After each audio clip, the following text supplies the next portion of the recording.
बड़ा बाजार में मिर्च उसी की एक गारमेंट की दुकान थी। वहाँ अच्छे और महंगे कपड़े बिकते थे। उसी दुकान के सामने फुटपाथ पर तब वो भी कपड़े बेचती थी। सस्ते कपड़े ले लो, सस्ते और अच्छे कपड़े एक बार खरीदोगे, 10 साल पहले लोगे टिकाऊ कपड़े हैं। लेकिन वो इलाका अमीरों का था, इसलिए अमीर लोग फुटपाथ से नहीं बड़ी ऐक वाली दुकान से कपड़े खरीदना चाहते थे। मैडम आई है ना मेरी दुकान पर अच्छे कपड़े हैं दुकान, इसे तो दुकान कहती है। धूल मिट्टी के ऊपर कपड़े रखे हुए, मैं क्या भिखारी की बच्चियों जो ये सब खरीदूंगी, ये बोलकर वो औरत फिर जो सेठ की दुकान में घुस गई। तब वो धूप में खड़े खड़े इंतजार करती रही। आज एक भी कपड़ा नहीं है घर में, सभी भूखे। ऐसे ही चलता रहा तो हम सबको भूखे मरना होगा। पूरे दिन धूप में खड़ी रहने के बावजूद तब का एक भी कपड़ा नहीं पीता। वह खाली हाथ घर लौट गई। उसका पति बिस्तर पर पड़ा हुआ था। उसका पति रमेश पहले कपड़े बनाने वाली फैक्ट्री में काम करता था, लेकिन एक एक्सीडेंट की वजह से उसके दोनों पैर कट गए। तब से वह बिस्तर पर ही सोया रहता है और तब वह कपड़े बेचकर घर चलाती है। उसकी एक 3 साल की बेटी भी है। तब उसके घर लौटते ही उसकी बेटी को तुमने कहा मुझे बहुत भूख लगी है। नहीं बेटी, आज एक भी कपड़ा नहीं बिका। हे भगवान, ऐसे तड़पा तड़पा कर हमें मारने की क्या जरूरत, एक ही बार में हमें ऊपर बुला लेते हैं। ऐसा मत कहिए जी। अरे तो क्या कहूँ, एक्सीडेंट में मैं मर जाता तो भी तुम लोगों को कंपनी से कुछ पैसे मिलते, तब तो मैं जिंदा लाश हूँ। भगवान सब कुछ ठीक कर देंगे, भगवान पर भरोसा रखिए थोड़ा।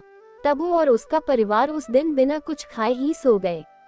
अगले दिन वो कपड़े लेकर बाजार गई और ब्रिजो सेठ की दुकान के सामने जाकर खड़ी हो गई। वो फुटपाथ पर कपड़े सजानी चाह ही रही थी कि तभी वहाँ बेगजू सेठ खुद आ गया। तुम यहाँ अपनी दुकान नहीं लगा सकती, चलो चले जाओ यहाँ से। इस दुकान से मेरा घर चलता है, लेकिन तुम्हारी दुकान की वजह से मेरी दुकान का शोभा कम हो जाता है। नहीं, मैं नहीं चाहूंगी, यहाँ से जो करना है कर लीजिए। जानता था कि तब वह यहाँ से आसानी से नहीं जाएगी, उसने पहले से तैयारी करके रखी थी। उसने तुरंत पुलिस को बुला लिया। ब्रिटिश स्टेट के पास बहुत पैसे थे, इसलिए पुलिस भी उसकी गुलामी कर दी।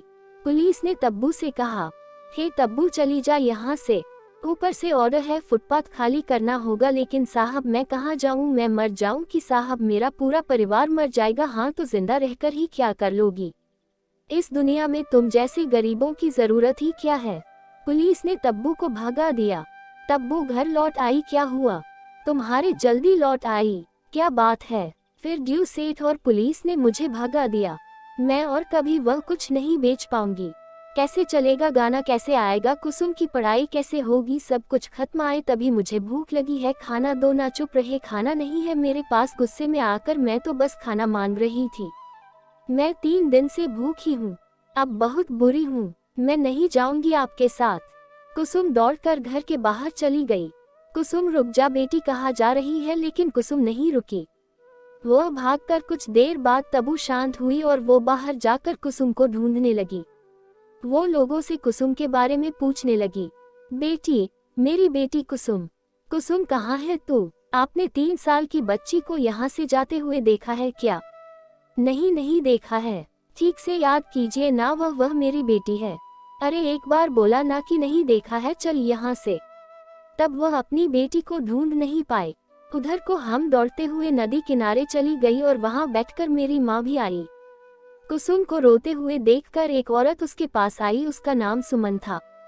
तुम ऐसी अकेली बैठकर, नहीं ऐसी बात नहीं है बेटी, तुम्हारी माँ परेशान हो कि आओ मेरे पास आओ, मैं तुम्हें खाना खिलाऊंगी। सुमन ने कुसुम को खाना खिलाया। कुसुम ने पेट भरकर खाना खाया। तब उसे ढूंढते हुए नदी के किनारे आ गई और अपनी बेटी को देखकर खुशी की आंसू रो पड़ी। बेटी तो यहाँ, बेटी तुम ठीक तो हो ना, मुझे माफ कर दे बेटी, मुझसे गलती हो गई, नहीं मुझे समझना चाहिए था। इनसे मिलिए कि सुमन आंटी है, इन्होंने मुझे खाना खिलाया। सुमन ने तब्बू की परेशानियों के बारे में पूछा। तब्बू ने कहा अपनी परेशानियों के बारे में, और क्या ही कहो, पति के दोनों पैर नहीं है। तब उन्हें सब कुछ बताया। सब कुछ सुनकर सुमन ने कहा, तब तुम गलत जगहों पर गलत काम करती थी, तो मैं इस व्यापार को पहले समझना होगा। देखो औरतें कपड़े तो दुकान में खरीद लेती है, लेकिन ब्रा पेंटी खरीदने में शर्म आती है, खासकर दुकानदार लड़का हो तो। और भी यह बात तो है, लेकिन इसमें मैं क्या करूं, तो ऑनलाइन ड्रॉप एंटी बेचना शुरू कर। औरतें ऑनलाइन सब कुछ देखकर खरीद लेंगे, तुम्हें कहीं जाना भी नहीं पड़ेगा। का यह सच, लेकिन ऑनलाइन कैसे क्या करते हैं मुझे तो नहीं पता, और मेरे पास पैसे भी नहीं। बस इतनी सी बात, मैं तुम्हारी मदद करूंगी, मुझे यह सब कुछ पता है। मैं एक ऑनलाइन फैशन ब्रांड में ही काम करती हूँ, लेकिन खुद के बिजनेस के बारे में मैं बहुत दिनों से सोच रही थी, हम दोनों मिलकर कुछ बड़ा कर सकते हैं। तब कुछ ऐसे हाथ में चांद मिल गया। सुमन ने और भी कहा, तुम्हें और तुम्हारे पति को कपड़े बनाने आते और मुझे ऑनलाइन व्यापार करना। तुम्हारे पास जो कपड़े हैं उन्हीं से कुछ अनोखे ब्रा पेंट्री बनाओ,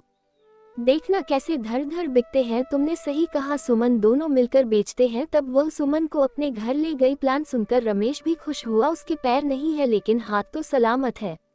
वह अपने हाथों से ब्लॉक एंटी बनाने लगा। तब वह भी ब्लॉक एंटी बनाने लगी। कुसुम भी अपने माता पिता की मदद करने लगी और कुसुम अपने लैपटॉप से ऑनलाइन दुकान खोलने में बिजी हो गई।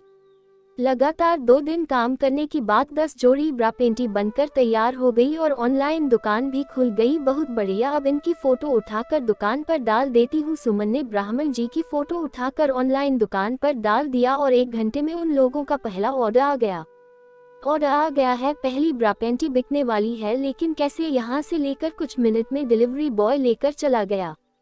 सुमन ने तब्बू को पैसे भेज दिए। तब्बू खुशी के आंसू रो पड़ी। जिंदगी में पहली बार मुझे इतनी खुशी हो रही है। भगवान आपका बहुत बहुत धन्यवाद। सुमन को भी बहुत बहुत धन्यवाद। अभी नहीं, अभी तो बहुत कुछ करना बाकी है। कुछ ही दिनों में ऑनलाइन दुकान से बहुत सारे प्राप्ति पीकर उन लोगों को गोदाम लेना पड़ा और साथ ही में कुछ औरतों को काम पर भी रखना पड़ा। तब उन्हीं गरीब औरतों को काम पर रखा। 2 महीनों में उन लोगों की दुकान फेमस हो गई और ब्रिजू सेठ की दुकान से ब्रा पेंटी बिकने बंद हो गए। वो तब्बू पर गुस्सा हो गया। उस औरत की वजह से मेरा नुकसान हो रहा है। उन लोगों की गोडाउन में जला दूंगा। रात को बिच्छू खुद मशाल लेकर गया और गोडाउन में आंख लगा दी। पूरा गोडाउन जलकर राख हो गया। सुबह जब सभी ने ये देखा तब सभी रो पड़े। फिर भगवान, यह किसने किया? लेकिन किसी को नहीं पता था कि सुमन कितनी अक्लमंद थी। उसे पता था कि ऐसा कुछ होने वाला है, इसलिए उसने पहले से ही सीसीटीवी लगाकर रखा था। उसने सीसीटीवी का वीडियो निकाला और उसे वायरल कर दिया। सभी बेड शीट पर छूटने लगे और पुलिस ने इस जोन में सीट को पकड़ लिया। फिर जो सीट का व्यापार रुक गया, दुकान बिक गई और दुकान को तब वह नहीं खरीदा। इसीलिए कहते हैं, जैसी करनी वैसी भरी, ईमानदारी अंत में हमेशा जीत जाती है। इस तरह ब्रा पेंटी बेचकर दोनों औरतों की जिंदगी बदल गई और वह सब खुशी खुशी रहने लगे।